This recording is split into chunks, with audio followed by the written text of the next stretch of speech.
Whenever there's an event that's related to terrorism anywhere in the world, the first thing we try to do from the NYPD Intelligence Bureau perspective, with the Counterterrorism Bureau also, is figure out what's going on, where it's happening, and ask ourselves the question, is there a nexus to New York City?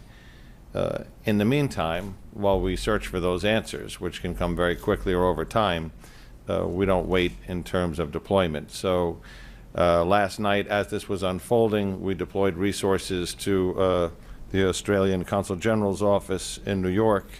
We made plans in the morning to have coverage at Lindt chocolate stores.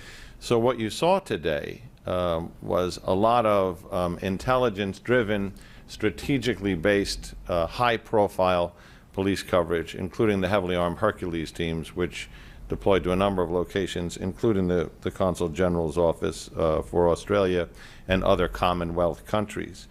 We've been in regular contact with the New South Wales Police. As Commissioner Bratton said, we have a long-term and very close relationship with them,